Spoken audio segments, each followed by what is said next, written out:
মৰমৰ ছাত্ৰ-ছাত্ৰীসকল, আজি তোমালোকক যোৱাটো ক্লাছত আমাৰ চৌপাশৰ পৰিৱৰ্তনৰ যিখিনি বাকী থকা এই বাকী থকা বিষয়খিনিৰ ওপৰত তোমালোকৰ পাঠটোৰ ওপৰত আলোচনা কৰিবলৈ আগবাঢ়িছো।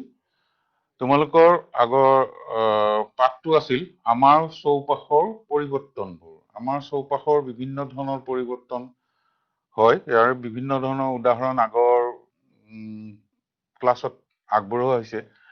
ইয়াৰে কিছুমান পৰিৱৰ্তন আমাৰ আকৌ বিপৰীতমুখী হ'ব পাৰে আৰু কিছুমান পৰিৱৰ্তন হ'ব নোৱাৰে। ইয়াৰে আমি কেইটামান উদাহৰণ আজি লৈছো। সেই উদাহৰণসমূহৰ বিষয়ে আজি আলোচনা কৰিবলৈ আগবাঢ়িছো। ইয়াত মই স্ক্ৰীনত তোমালোকে দেখা পাবা যে কেইটামান উদাহৰণৰ দিয়া হৈছে। পৰিৱৰ্তনসমূহ বিপৰীতমুখী হ'ব পাৰে নোৱাৰে। এতিয়া মই আগৰ ক্লাছত কিছুমানে চাবও পৰা নাচাবও পৰা বা আকৌ মই পুনৰাই কৈছো বিপৰীতমুখী আৰু বিপৰীতমুখী হ'ব পাৰে আৰু নোৱাৰে। তাৰ কথাটো হৈছে এনেকুৱা, কিছুমান পৰিৱৰ্তন এনেকুৱা যিবিলাক পৰিৱৰ্তন বস্তুটো বা পদাৰ্থটো আকৌ পুনৰাই আগৰ অৱস্থালৈ ঘূৰি অহাটো, সেইটোৱে হৈছে বিপৰীতমুখী পৰিৱৰ্তন। আকৌ কিছুমান বস্তু আছে আমাৰ এবাৰ পৰিৱৰ্তন হোৱাৰ পিছত বস্তুটো পুনৰাই আগৰ অৱস্থালৈকে সি ঘূৰি যাব নোৱাৰে। যেনে এটা প্ৰথমতে এটা সৰু উদাহৰণ দেখা পাই আছো। তোমালোকৰ মায়ে সদায় ৰাতিপুৱাই তোমালোকক যদি ভাত চাউলৰ পৰা সিজাই ভাত কৰে, গতিকে চাউলখিনি পানীত সিজোৱাৰ পিছত সি ভাতলৈকে পৰিৱৰ্তনটো ঘটে। কিন্তু ভাতখিনিক আমি পুনৰাই আকৌ চাউললৈকে নিব নোৱাৰো, কাৰণ চাউলটো বেলেগ বস্তু হৈ যায়, ভাতটো বেলেগ। গতিকে সেইটো এটা বিপৰীতমুখী পৰিৱৰ্তন হ'ব নোৱাৰে।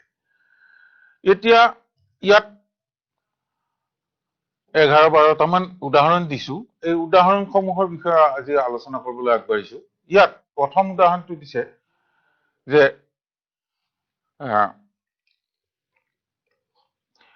প্ৰথম উদাহৰণটো কেঁচা কণীক সিজোৱা কণীলৈ। যে আমি সৰু ল'ৰা-ছোৱালীবিলাকে প্ৰত্যেকেই তোমালোকে কণী খাই ভাল পোৱা। কেঁচা কণী একোটা যেতিয়া আমি বইল কৰিবলৈ দিওঁ, বইল কৰাৰ লগে লগে কেঁচা কণীটো বইল কৰাৰ লগে লগে তাক যেতিয়া সিদ্ধ হৈ যায়, তাক নাম দিয়া হয় তাক সিজোৱা কণীলৈ। এতিয়া কেঁচা কণী এটা তোমালোকে ভাঙি চালে গম পাবা, তাৰ ভিতৰত কিছুমান বগা বগা বস্তু, হালধীয়া বস্তু থাকে। যে তাৰ বগাখিনি হৈছে এলবুমিন আৰু হালধীয়াখিনি আমি সাধাৰণতে কুহুম বুলি কওঁ। যেতিয়া সিজোৱা হৈ যায়, কণীটো সিজোৱাৰ লগে লগে সেই সম্পূৰ্ণ গোটেই কণীটো এটা গোট মাৰি যায়। কিন্তু আমি যিমান চেষ্টা কৰিলেও আৰু সেই সিজোৱা কণীটো আমি পুনৰাই কেঁচা অৱস্থালৈ ঘূৰাই আনিব নোৱাৰো। গতিকে কেঁচা কণীক সিজোৱা কণীলৈ যদি কোনোবাই সোধে বা প্ৰশ্ন কৰে যে এই পৰিৱৰ্তনটো কি, এই পৰিৱৰ্তনটো বিপৰীতমুখী পৰিৱৰ্তন নহয় বা নোৱাৰে। এইটো এটা উদাহৰণ। তাৰ পিছত আমি লৈছো 2 নম্বৰ উদাহৰণ এটা, তিতা কাপোৰক শুকান কাপোৰলৈ। গতিকে কাপোৰ এখন ধুই দিয়াৰ পিছত কাপোৰখনত পানী সোমাই যায়। গতিকে পানী সোমাই যোৱাৰ লগে লগে কাপোৰখন জিকা হৈ যায়। মানে তাক নাম কোৱা হৈছে আমি তিতা কাপোৰ। সি গামোচাই হওক বা তোমাৰ লং পেণ্টেই হওক বা স্কাৰ্টেই হওক বা চোলাই হওক, যিকোনো কাপোৰে আমি তিতা কাপোৰ বুলি কৈছো। তাক যেতিয়া আমি ৰ'দত দিওঁ, ৰ'দত দিয়াৰ পিছত সেই তিতা কাপোৰখন তাৰ পানীভাগ বাষ্প হৈ উৰি গুচি যায়। আকৌ আমি প্ৰথম অৱস্থাত থকা যিখন কাপোৰ, তাৰ আগৰ ৰূপটো আমি পাব পাৰো। গতিকে এইটো এটা বিপৰীতমুখী পৰিৱৰ্তন। তাৰ মানে যিটো বস্তু আমি আকৌ বিপৰীতমুখী, আকৌ পুনৰাই পাব পাৰো, গতিকে সেইটোৱে হৈছে বিপৰীতমুখী। এইটো এটা মানে সদায় দেখি থকা, মানে সদায় অনুভৱ কৰা এটা উদাহৰণ। তোমালোকে নিজেও কাপোৰ ধুলেও গম পাব পাৰা, বা মা বা দেউতা কাপোৰ ধুলেও গম পাব পাৰা এইটো তিতা কাপোৰ শুকান কাপোৰ। সেইকাৰণে ইয়াক কোৱা হৈছে যে তিতা কাপোৰ শুকান কাপোৰলৈ বিপৰীতমুখী হব পাৰে। তাৰপিছত আমি আৰু এটা উদাহৰণ লৈছো, ৩ নম্বৰ উদাহৰণটো, ঊণ সূতাক ঊলৰ চুৱেটাৰলৈ। সূতা বহুত ধৰণৰে আছে। কটন বুলি ক'লে কপাহৰ পৰা হোৱা সূতা, বা মুগা সূতা, এনেধৰণৰ। এতিয়া কৈছে ঊণ সূতা। ঊণ মানে আচলতে ঊণ সূতা ক'ৰ পৰা পায়? ঊণ সূতা পায় এবিধ জন্তুৰ পৰা, সেইটো হৈছে ভেড়া ছাগলী। ভেড়া ছাগলীৰ পৰা তাৰ পৰা যিখিনি আঁহ সংগ্ৰহ কৰা হয়, সেই আঁহখিনি আমি ঊণ সূতা বুলি কওঁ। সেই ঊণ সূতাবিলাক আচলতে ছাগলীয়ে এটা চালে গম পোৱা তাৰ নোমবিলাকনো কিমান দীঘল হব, গতিকে খুব বেছি দীঘল নহয়, কিন্তু তাক এই ঊণ সূতাবিলাক, আঁহবিলাক তাক কোম্পানীবিলাকত তাক সূতাবিলাক বিভিন্ন ৰকমে জোৰা লগাই কিবা কৰি মুঠতে তাৰ পৰা সূতাবিলাকৰ পৰা, আঁহবিলাকৰ পৰা লগাই লগাই দীঘল একোডাল সূতা সৃষ্টি কৰা হয়, আৰু তাৰ পৰাই বিভিন্ন ধৰণৰ গৰম কাপোৰ প্ৰস্তুত কৰা হয়। ই চুৱেটাৰো হ'ব পাৰে, বা শ্বালো হ'ব পাৰে, জেকেটো হ'ব পাৰে, বিভিন্ন ধৰণৰ। সেই ঊণ সূতাবিলাকৰ পৰা আমি ঊলৰ চুৱেটাৰ বনাওঁ, যাৰ পৰা আমি গা গৰম লাগে। কিন্তু কিবা কাৰণত আমাৰ চুৱেটাৰ বিলাক সৰু হয়, ডাঙৰ হয়, কেতিয়াবা আমি আকৌ তাক ঊলবিলাক, চুৱেটাৰটো আমি যদি আকৌ তাৰ সূতাবিলাক খুলি পেলাওঁ, এডাল এডালকৈ সূতাবিলাক যদি আকৌ কৰি দিওঁ, তাৰপিছত আকৌ পুনৰাই আমি তাৰ ঊণলৈকে পাব পাৰো। তাৰমানে এইটো এটা হৈছে বিপৰীতমুখী পৰিৱৰ্তন, এইটো আমি ঘূৰাই পাব পাৰো। তাৰপিছত ৪ নম্বৰ উদাহৰণটো লৈছো, শস্যৰ পৰা গুৰিলৈ। শস্যৰ পৰা গুৰিলৈ, যিবিলাক গছৰ সাধাৰণতে গুটিবিলাককো বিজ্ঞানত ভাষাত বীজ বুলি কয়, সেই বীজৰ পৰাই বিভিন্ন ধৰণৰ ফল মূলো হ'ব পাৰে, বা আমাৰ মছলা পাতি ধৰণৰ বস্তু হ'ব পাৰে, বিভিন্ন ধৰণৰ আমাৰ শস্য। যেনে এটা উদাহৰণ লৈছো, সাধাৰণতে মহিলাবিলাকে চাউলৰ গুৰিৰ পৰা পিঠা তৈয়াৰ কৰে। গতিকে চাউলৰ গুৰি মানে চাউলক যদি সি ঢেঁকীতেই হওক বা মেচিনতেই হওক, তাৰ পৰা গুড়া কৰা হয়। গতিকে যিটো গুড়ি আমি পাম, চাউলৰ পৰা যিটো গুড়ি পাম, মানে চাউলটোক আমি শস্য বুলিয়ে ধৰিছো, তাৰ পৰা আমি যিটো গুড়ি পাম, সেই গুড়িখিনি কিন্তু পুনৰাই আকৌ লগাই, আঠা লগাই হওক বা যিকোনো প্ৰকাৰ পানী লগাই তাৰ পৰা আমি আকৌ পুনৰাই চাউলখিনি ঘূৰাই পাব নোৱাৰো। গতিকে এইটো এটা বিপৰীতমুখী পৰিৱৰ্তন নোহোৱা এটা উদাহৰণ, এইটো এটা। গতিকে শস্যৰ পৰা ইয়াৰ গুৰিলৈকে আমি যিটো গুৰি পাম, গতিকে তাক আমি ঘূৰাই পাব নোৱাৰো। এটা উদাহৰণ দিয়া হৈছে এনেকুৱা, যেনেকে আমি বিভিন্ন ধৰণৰ মছলা পাতি আমি ব্যৱহাৰ কৰো, জিৰা গুৰি, ধনিয়াৰ গুৰি, গৰম মছলাৰ গুৰি, বিভিন্ন ধৰণৰ এইবিলাক গুৰিবিলাক, তাৰ গোন্ধটো ঠিকেই থাকে, তাক গুণধৰ্মবিলাকো ঠিকে থাকে, কিন্তু তাক আমি আগৰ অৱস্থালৈ পুনৰ ঘূৰাই পাব নোৱাৰো। এইটো এতিয়া আমি 5 নম্বৰ উদাহৰণটো লৈছো, ঠাণ্ডা গাখীৰৰ পৰা গৰম গাখীৰলৈ। সাধাৰণতে গাখীৰ গৰম কৰি খোৱা হয়। গৰম কৰি খালে গাখীৰত তাৰ কোনো বীজাণু থাকিব নোৱাৰে আৰু গৰম গাখীৰ সোনকালে হজম হয় বুলিও কোৱা হয়।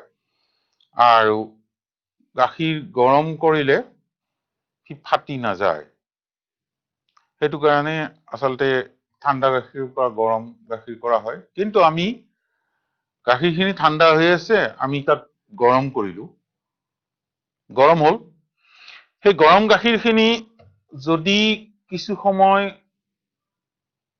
তাক থৈ দিয়া হয় গৰমৰ পৰা, গাখীৰখিনি আকৌ ঠাণ্ডা অৱস্থালৈ ঘূৰি যাব। ফ্ৰিজত থলে তাকো ঠাণ্ডাই হ'বগৈ। গতিকে ইয়াৰ পৰা আমি পাব পাৰো যে ঠাণ্ডা গাখীৰৰ পৰা গৰম গাখীৰলৈ হলে বিপৰীতমুখী পৰিৱৰ্তন হ'ব পাৰে। এতিয়া 6 নম্বৰ উদাহৰণলৈকে আমি আগবাঢ়িছো। 6 নম্বৰ উদাহৰণ, পোন তাৰক কুণ্ডলী তাৰলৈ পকোৱা। মানে এডাল চিধা তাৰ, মানে সি বিভিন্ন ধৰণৰ হ'ব পাৰে। তাৰ বুলি কওঁতে এই এলুমিনিয়ামৰো হ'ব পাৰে, ষ্টীলৰো হ'ব পাৰে, বিভিন্ন ধৰণৰ হ'ব পাৰে। গতিকে সেনেকুৱা এটা চিধা তাৰ আমি যদি কিবা কিবি কৰি তাক মাৰি এডাল লৈ তাক পকাই পকাই পকাই পকাই এটা ৰিঙৰ নিচিনা সৃষ্টি কৰা হয়। সাধাৰণতে তোমালোকে এটা বস্তু দেখা পোৱা, তোমালোকৰ যিটো ডট পেইন কলমটোৰ ভিতৰত, কলমটো যদি খুলি দিয়া, ৰিফিলডালৰ আগত এডাল স্প্ৰিং থাকে, সেইডালো আচলতে কুণ্ডলী পকোৱা। এইডাল ষ্টীলৰ হয়, আচলতে চিধাই আছিল, তাক গৰম কৰি তাক পকাই পকাই পকাই পকাই তাক কুণ্ডলী আকাৰ দিয়া হল।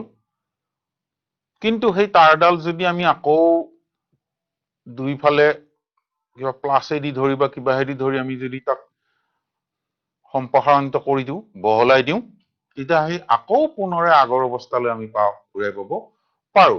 গতিকে এইটো এটা হৈছে বিপৰীতমুখী পৰিৱৰ্তন, এইটো পাৰে। তাৰ পিছত আমি 7 নম্বৰ উদাহৰণটোলৈকে আগবাঢ়িছো, কলিৰ পৰা ফুললৈ। কলিৰ পৰা ফুললৈ, ইয়াৰ অৰ্থ এইটোৱে যে পৃথিৱীত যিমান ফুল আছে, এতিয়ালৈকে এনেকুৱা কোনো ফুল নাই যিবিলাক ফুলৰ কলিৰ পৰা ফুল হৈছে, আকৌ ফুলটোৰ পৰা আকৌ যে কলি সৃষ্টি হৈছে। গতিকে যিকোনো ফুল প্ৰথমতে পুষ্পমুকুল হ'ব, পুষ্পমুকুলৰ পৰা এটা কলিৰ সৃষ্টি হ'ব, যাৰ পৰা সৰু সৰু ফুলৰ পাহিবিলাক ওলাব। তাৰপিছত সেই কলিটোৰ পৰা ক্ৰমান্বয়ে গৈ গৈ ফুল গছডালৰ বয়স বঢ়াৰ লগে লগে সেই কলিটোৰ পৰা এপাহ সম্পূৰ্ণ ফুলত পৰিণত হ'ব। গতিকে এইটো ফুললৈকে। কিন্তু ফুলপাহ কি হ'ব, যেতিয়া পূৰঠ হ'ব, ফুলপাহ কি হৈ যায়, সৰি পৰে, তাৰ পাহিবিলাক সৰি পৰে। তাৰপিছত আমি কিন্তু তাৰ পৰা পুনৰাই কলিটো ঘূৰাই পাব নোৱাৰো। গতিকে সেইটো কাৰণে কলিৰ পৰা ফুললৈ এইটো হৈছে বিপৰীতমুখী পৰিৱৰ্তন নোহোৱা এটা উদাহৰণ। তাৰ পিছত আমি 8 নম্বৰ উদাহৰণলৈকে আগবাঢ়িছো, তোমালোকৰ গাখীৰৰ পৰা পনীৰলৈ। গাখীৰৰ পৰা বহুতো বস্তু বনোৱা হয়, বিভিন্ন ধৰণৰ বস্তু, মিঠাই, ক্ৰীম, দৈ ইত্যাদি বিভিন্ন ধৰণৰ বস্তু বনোৱা হয়। এটা উদাহৰণ দিয়া হৈছে গাখীৰৰ পৰা পনীৰলৈ। গাখীৰ তাত কিছুমান বস্তু প্ৰয়োগ কৰি গৰম কৰি গাখীৰখিনি ফটাই দিয়া হয়। তাৰ ফলত গাখীৰৰ গোটা বস্তুখিনি বেলেগ হৈ যায় আৰু পানীখিনি বেলেগ হৈ যায়। এই গোটা হোৱা বস্তুটোৰ পৰাই পনীৰৰ সৃষ্টি হয়। কিন্তু সেই পনীৰখিনিৰ পৰা আমি যিকোনো প্ৰকাৰে বা যিয়েই নকৰো তাৰ পৰা কিন্তু আমি পুনৰাই আৰু গাখীৰ পাব নোৱাৰো। গতিকে এইটো এটা উদাহৰণ যিটোত আমি কি পাব পাৰো, বিপৰীতমুখী পৰিৱৰ্তন পাব নোৱাৰো। তাৰ পিছত 9 নম্বৰ উদাহৰণলৈকে আগবাঢ়িছো আমি। গৰুৰ গোবৰৰ পৰা জৈৱ গেছলৈ। আমি বৰ্তমান যিবিলাক গেছ ব্যৱহাৰ কৰি আছো সেইটো হৈছে LPG গেছ। চিলিণ্ডাৰত থাকে, এইটো আমি ব্যৱহাৰ কৰা গেছ। কিন্তু গাঁও অঞ্চলত গলে যিবিলাকৰ ঘৰত গৰু আছে তেওঁলোকৰ এবিধ গৰুৰ গোবৰৰ পৰা এবিধ গেছ তৈয়াৰ কৰে, যি গেছৰ দ্বাৰা LPG গেছৰ দৰে বিভিন্ন ধৰণৰ কাম কাজত ব্যৱহাৰ কৰিব পাৰি। আমি যেনেকে LPG গেছৰ দ্বাৰা ৰন্ধন কাৰ্য কৰো, তেনেকৈ এই গৰু গোবৰৰ পৰাই জৈৱ গেছ তৈয়াৰ কৰা হয়।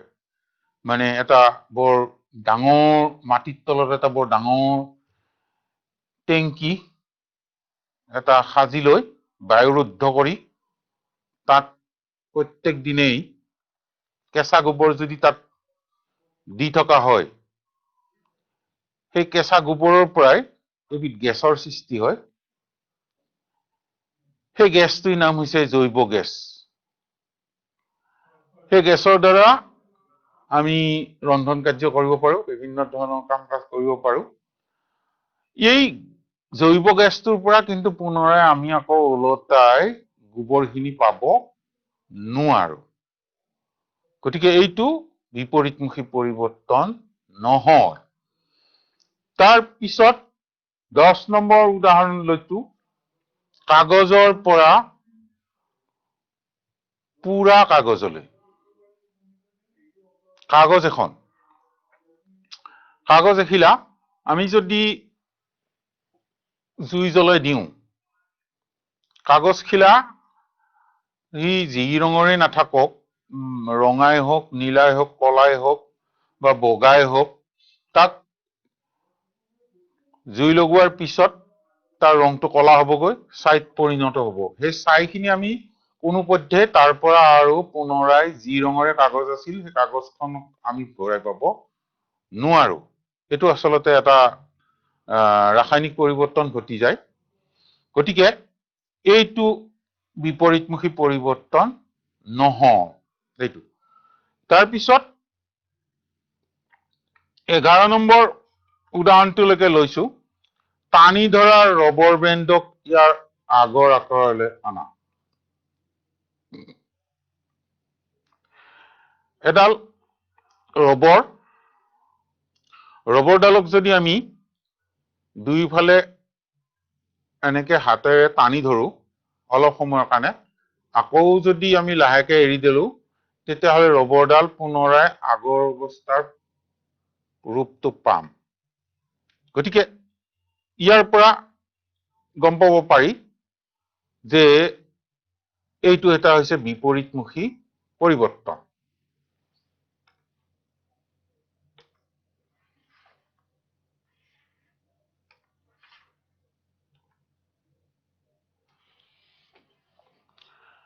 এই ধৰণৰ 11টা উদাহৰণ তোমালোকক দিয়া হল। এই তাৰে কেইটামান উদাহৰণ হৈছে বিপৰীতমুখী পৰিৱৰ্তন আৰু কেইটামান উদাহৰণ হৈছে বিপৰীতমুখী পৰিৱৰ্তন নহয়। এতিয়া মই তোমালোকক এটা পৰিৱৰ্তনৰ বিষয়ে এটা অন্য কথা এটা ক'বলৈ আগবাঢ়িছো। আমাৰ কিছুমান পৰিৱৰ্তন আমি সলনি কৰিব পাৰো। কেনেদৰে পাৰো তাৰ উদাহৰণ আছে। যেনে আমি যিবিলাক ঘৰত বিভিন্ন ধৰণৰ বস্তু, শাক-পাচলিয়ে হওক, ফল-মূলেই হওক বা অন্য কিছুমান বস্তু কটাৰ কাৰণে আমি সঁজুলি কিছুমান ব্যৱহাৰ কৰো। যেনে তামোল বা শাক-পাচলি কটাৰ কাৰণে আমি কটাৰী ব্যৱহাৰ কৰো। খৰি ফলাৰ কাৰণে আমি কুঠাৰ ব্যৱহাৰ কৰো। মাটি খন্দাৰ কাৰণে আমি কোৰ বা কোদাল ব্যৱহাৰ কৰো। এনেধৰণৰ বস্তুবিলাক বা শিলৰ ৰাস্তা ঘাটবিলাক বনোৱাৰ কাৰণে অলপ বিশেষ ধৰণৰ নাল লগোৱা এবিধ বস্তু ব্যৱহাৰ কৰা হয়। এই বস্তুবিলাক প্ৰত্যেকটোৰ বস্তুবিলাকৰে একোটা নাল থাকে। নালবিলাক ধাতুৰো হ'ব পাৰে বা কাঠৰ বা বাঁহৰো হ'ব পাৰে। এই নালবিলাক লগোৱাৰ আগতে বিভিন্ন ধৰণৰ উপায় অৱলম্বন কৰা হয়। নহলে এটা সময়ত কি হয়, আমি কাম কৰি থকা অৱস্থাত যদি নালডাল ঠিকমতে খাপ খাই নপৰে, কেতিয়াবা নহলে বিপদ ঘটিব পাৰে। যেনে মানুহবিলাকে কি কয় যে কুঠাৰ এখনেৰে মানুহ এজনে যদি খৰি ফালি আছে, তেতিয়াহলে আগত কাকোকে থিয় হৈ থাকিবলৈ নিদিয়ে। কাৰণটো হৈছে কি? কাৰণটো হৈছে এনেকুৱা যে কুঠাৰৰ নালটো যদি তাৰ কুঠাৰখনত ভালদৰে খাপ খাই থকা নাই, তেতিয়াহলে কুঠাৰখন যদি সলকি পৰে, তেতিয়াহলে আগত থকা মানুহজনৰ আঘাত কৰিব পাৰে। বা আমি কিছুমান কাম কৰাৰ ক্ষেত্ৰতো কিছুমান অকমান অসুবিধা পাওঁ। যেনে তোমাৰ মাৰাই ৰাতিপুৱা শাক-পাচলি কাটি আছে, তুমি স্কুলত যাব লাগে, বৰ দেৰি হৈছে, তোমাৰ শাক-পাচলি কাটি থাকোতে তোমাৰ কটাৰীখনৰ নালটো সুলকি পৰিল। তেতিয়া এনেই তোমাৰ স্কুলত যাবলৈ দেৰি হৈছে আৰু তোমাৰ মাৰ যদি সঁজুলি হৈছে কটাৰীখন, গতিকে সেই কটাৰীখনৰ যদি নালটো সুলকি পৰে, তেতিয়াহলে আৰু কিমান দেৰি হ'বগৈ। হয়তো তুমি ভাত নোখোৱাকৈ স্কুললৈ যাব লগাত পৰিব পাৰে। গতিকে এই কটাৰীখনৰ মজবুত কৰিবৰ কাৰণে তাত কি কৰা হয়, যেতিয়া এই কটাৰীখন কমাৰে, সাধাৰণতে কটাৰী দা ইত্যাদিবোৰ কমাৰে তৈয়াৰ কৰে, তাত কটাৰীখনৰ নালটোৰ গুৰিত এটা বেৰি বুলি বস্তু এটা থাকে, লোহাৰে চাৰিকোণীয়া এটা। সেই বেৰিটো সাধাৰণতে গৰম কৰি লয়। গৰম কৰাৰ লগে লগে অলপ তাৰ প্ৰসাৰণ ঘটে। প্ৰসাৰণ মানে তাৰ বাঢ়ি যায়। বাঢ়ি যোৱাৰ লগে লগে তাৰ নালটো লগে লগে সোমাই দিয়া হয়। আকৌ যেতিয়া ঠাণ্ডা পৰি যায় বেৰিটো, তেতিয়া সি সংকোচন হৈ যায়। সংকোচন হোৱাৰ লগে লগে কটাৰীখনত বেৰিটো খাপ খাই ধৰে আৰু কটাৰীখন আৰু কেতিয়াও ওলাই যাব নোৱাৰে। ঠিক একেধৰণে উপায়ে অকল কটাৰীয়ে নহয়, কোদাল বিলাকৰো সেনেকে কৰা হয়। এই কোদালখনৰো সেনেকে গৰম কৰি তাত নালডাল সোমাই দিয়াৰ পিছত যেতিয়া ঠাণ্ডা হবলৈ দিয়া হয়, কটাৰীখনত মানে কোদালখনত নালটো খাপ খাই পৰে আৰু কেতিয়াও তাৰ পৰা কোদালখন এৰি নপৰে। গতিকে এনেকৈ আমি তাক পৰিৱৰ্তন এটা ঘটাব পাৰো। পৰিৱৰ্তনটো এইটোই যে তাক আমি প্ৰসাৰণ ঘটালো, মানে তাৰ বেৰিটোৱে ডাঙৰ কৰি দিলো, কোদালখনকে আমি ডাঙৰ কৰি দিলো, বা এনেকে কৰি আমাৰ সহজ হোৱাৰ কাৰণে, যিকোনো ক্ষেত্ৰত আমাৰ কামৰ সহজ হোৱাৰ কাৰণে এই কামটো কৰা হয়।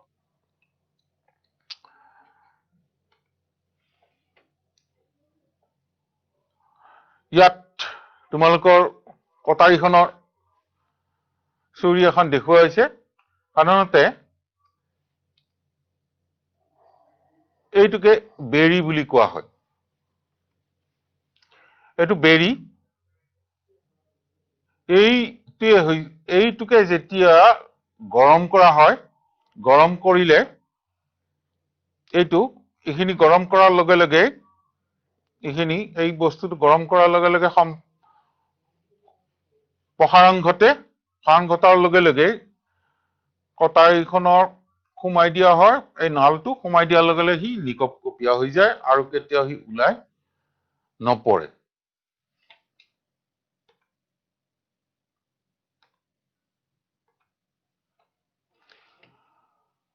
এইটো কিহৰ উদাহৰণ? আজিকালি এই বস্তুটো দেখা পোৱা দুৰ্লভ হেন হৈ পৰিছে। এইটো আচলতে হৈছে গৰু গাড়ীৰ বা ঘোঁৰা গাড়ীৰ চকা। এইটো আছে চকাটো হৈছে আচলতে কাঠৰ। গোটেই চকাটো হৈছে কাঠৰ। আজিকালি ইয়াক অন্য গাড়ীবিলাকৰ দৰে টায়াৰ ব্যৱহাৰ কৰা হয়। আগৰ দিনত এই গৰু গাড়ী বা ঘোঁৰা গাড়ী বিলাকত এই কাঠৰ চকাটো ব্যৱহাৰ কৰা হৈছিল। কিন্তু অকল চকাটো কাঠৰ নহয়, এই কাঠৰ চকাটোৰ গোটেই চাৰিওফালে এটা ধাতুৰ ঘেৰ থাকে। ইয়াত এটা ধাতুৰ ঘেৰ থাকে। কিন্তু এই ধাতুৰ ঘেৰটো লগোৱাৰ এটা উপায় আছে। নহলে এই ধাতুৰ ঘেৰটো এই কাঠৰ চকাটোৰ পৰা সুলকি পৰে, যাৰ ফলত ঘোঁৰা চালকজনৰ বা গৰু গাড়ী যিজনে চলায় তেখেতৰ বিভিন্ন ক্ষেত্ৰত অসুবিধাৰ সৃষ্টি কৰে। আৰু মাজ ৰাস্তাতে যদি এনেকুৱা ধৰণৰ অসুবিধা এটা সৃষ্টি হয়, হোৱাৰ লগে লগে এখন ঘোঁৰা গাড়ীত বহুত কুইণ্টল বস্তু থাকে। গতিকে এনেকুৱা চকা এটা হঠাৎ বেয়া হৈ পৰিলে কিমান অসুবিধাৰ সৃষ্টি হয় তাত ভাবিবলগীয়া। গতিকে এই ধাতুৰ ঘেৰটো টাইট কৰিবৰ কাৰণে এটা পৰিৱৰ্তন কৰা হয়। পৰিৱৰ্তনটো হৈছে কি, এই যিটো ধাতুৰ ঘেৰ একদম বাহিৰৰ আছে, এই যিটো ধাতুৰ ঘেৰ, এই বাহিৰৰ একেবাৰে কাঠৰ হেৰিটো বাহিৰ ফালে এটা ধাতুৰ ঘেৰ থাকে। সাধাৰণতে লোহাৰো হ'ব পাৰে বা টিং ধাতুৰো হ'ব পাৰে। ইয়াক সাধাৰণতে কি কৰা হয়, ইয়াত কাঠৰ চকাটোত লগাৰ আগত ইয়াক গৰম কৰা হয়। যথেষ্ট পৰিমাণে গৰম কৰা হয় ইয়াক। আৰু এই ঘেৰটো কাঠৰ চকাটোতকৈ অলপমান সৰু থাকে। ই ডাঙৰ নাথাকে।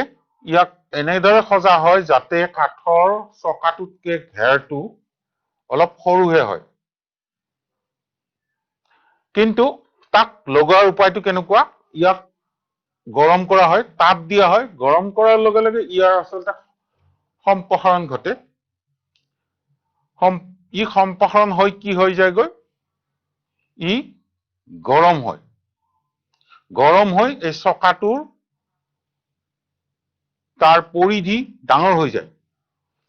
ডাঙৰ হোৱাৰ লগে লগে কাঠৰ এই চকাটো এই ঘেৰটোৰ ভিতৰত সোমাই দিয়া হয় আৰু সি অতি সহজে সোমাই পৰে।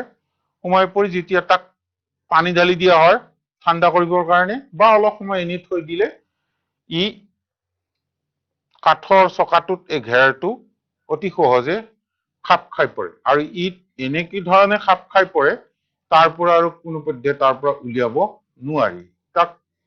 এইটো পৰিৱৰ্তন ঘটাই আমি ইয়াক সহজ কৰি দিয়া হৈছে।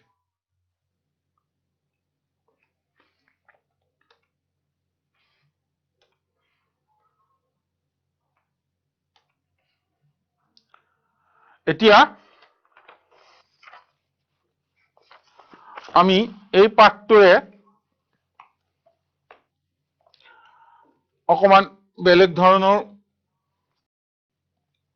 কথা এটালৈ আগবাঢ়িছো। এটা হৈছে জ্বলি থকা মমবাতি। এইডাল জ্বলি থকা মমবাতি দেখুওৱা হৈছে। এই জ্বলি থকা মমবাতিডাল যদি আমি এডাল মমবাতি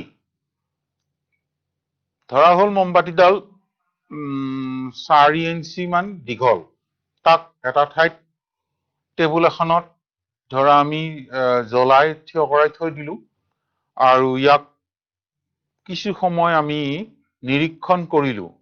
নিৰীক্ষণ কৰিলে আমি তাৰ পৰা কি দেখা পাম বাৰু?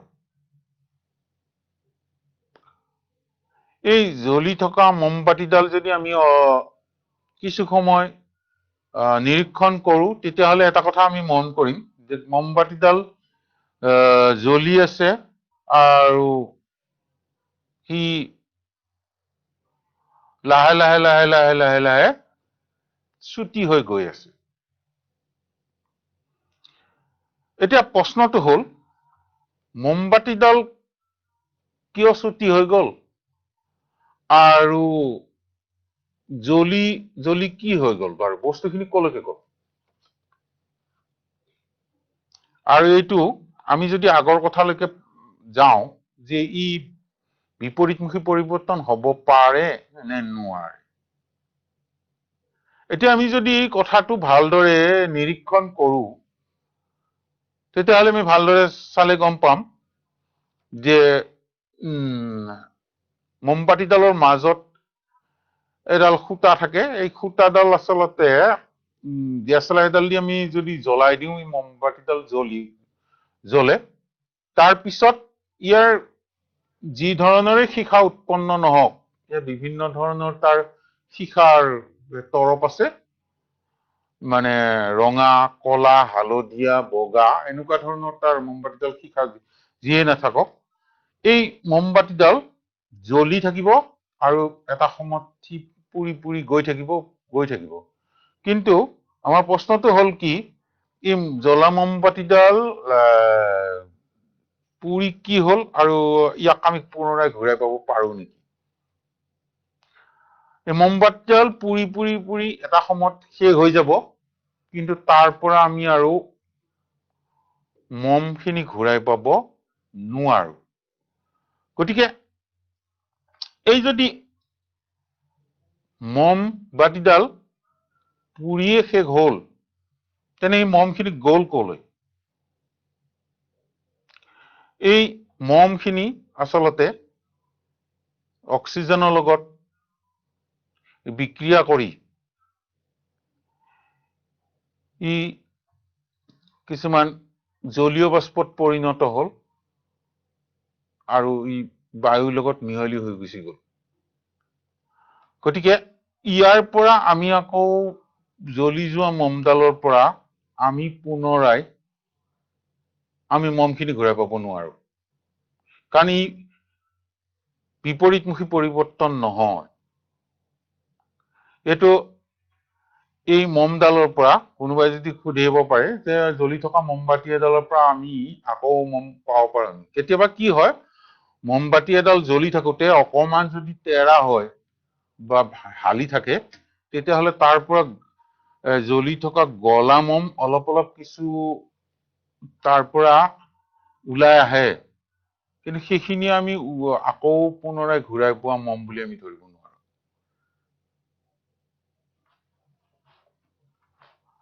তাৰপিছত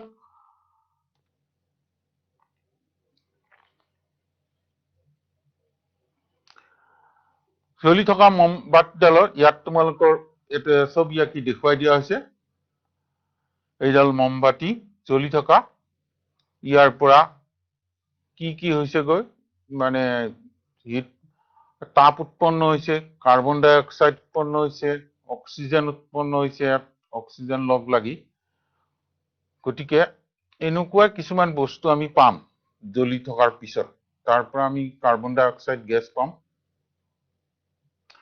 তাপ পাম, সেইখিনি আমি তাৰ পৰা মমবাতিডাল জ্বলাৰ পিছত পোৱা বস্তু। কিন্তু মম খিনি কিন্তু আকৌ পুনৰাই আমি ঘূৰাই পাব নোৱাৰো। তাৰ পিছত আমি যদি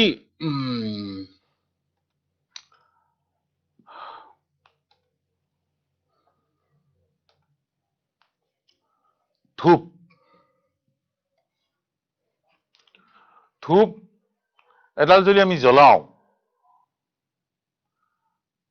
ধূপ এডাল জ্বলালে আমি সাধাৰণতে সুগন্ধিৰ কাৰণে আমি ধূপ ব্যৱহাৰ কৰো। ৰুম এটাত আমি ধূপ এডাল জ্বলালে ধূপডাল পুৰি পুৰি গৈ থাকে, কাঠিডাল পুৰি পুৰি গৈ থাকে, কিন্তু সেই ধূপডাল পুৰি যোৱাৰ পিছত আমি কি পাব পাৰো বাৰু? ধূপডাল পুৰি যোৱাৰ পিছত আমি তাক পৰা আমি ছাইখিনিহে পাম, আৰু পুনৰাই আমি ধূপডাল পাব নোৱাৰো। এইটো এটা বিপৰীতমুখী পৰিৱৰ্তন নহয়। গতিকে আমি পাম কি? ধূপডাল পুৰি গলে আচলতে ধূপৰ পৰা আমি তাৰ সুগন্ধিটো পাম, মানে গোন্ধটো পাম। আচলতে ধূপ তৈয়াৰ কৰোতে একোডাল বাঁহৰ কাঠি আৰু তাত কিছুমান গুড়ি, এনেকুৱা ধৰণৰ ৰাসায়নিক গুড়ি কিছুমান তাত মিহলি কৰি দিয়া হয় আৰু লেপন কৰা হয়, আৰু তাত কিছুমান গোন্ধ দিয়া হয়, সুগন্ধি। যিটো গোন্ধ থাকে সেই গোন্ধটো আমি পাওঁ, সেইটোৰ পৰা আমি ধূপকাঠিডাল পাব পাৰো। এতিয়া এনেকুৱা ধৰণৰ তোমালোকৰ এই পাঠটোৰ পৰা আমি বহু ধৰণৰ কথা আলোচনা কৰো, আমাৰ চৌপাশৰ পৰিৱৰ্তনবোৰ। বিভিন্ন ধৰণৰ আমি উদাহৰণ ইয়াতে তোমালোকক দিয়া হল যে আমি চৌপাশৰ বিভিন্ন ধৰণৰ পৰিৱৰ্তন হয়, আৰু এই পৰিৱৰ্তনবোৰ বিপৰীতমুখী হ'ব পাৰে, বিপৰীতমুখী হ'ব নোৱাৰেও। গতিকে এই পাঠটোৰ পৰা আৰু কিছুমান তোমালোকৰ বিভিন্ন ধৰণৰ প্ৰশ্ন তোমালোকৰ থাকিব পাৰে, যে তোমালোকক যদি প্ৰশ্ন সুধো, কাঠ একটুকুৰা ফালিলো, ফলা কাঠটুকুৰ পৰা আমি আৰু কাঠ পাম নে নাপাম? বৰফ একটুকুৰা গলি গল, গলা বৰফটোৰ পৰা আমি আকৌ আগৰ অৱস্থাৰে পাম নে নাপাম? পানীত চেনিখিনি দ্ৰৱীভূত হল, আকৌ চেনিখিনি ঘূৰাই পাম নে নাপাম? কিবা খাদ্য বস্তু আমি ৰান্ধিলো, ৰন্ধা বস্তুখিনি আমাক পুনৰাই ঘূৰাই পাম নে নাপাম? আম এটা পকি গল, পকি যোৱা আমটো আমি কেঁচা অৱস্থালৈ আকৌ ঘূৰাই পাম নে নাপাম? গাখীৰখিনি দৈত পৰিণত হল, আৰু দৈখিনি আমি গাখীৰলৈ পুনৰাই ঘূৰাই পাম নে নাপাম? এইখিনি হৈছে তোমালোকৰ আজি এই 6ষ্ঠ মানৰ তোমালোকৰ আমাৰ চৌপাশৰ পৰিৱৰ্তন। মই ভাবো তোমালোকে এই পাঠটোৰ পৰা নিশ্চয় আমাৰ চাৰিওপাশে হৈ থকা পৰিৱৰ্তনৰ বিষয়ে নিশ্চয় জানিবা।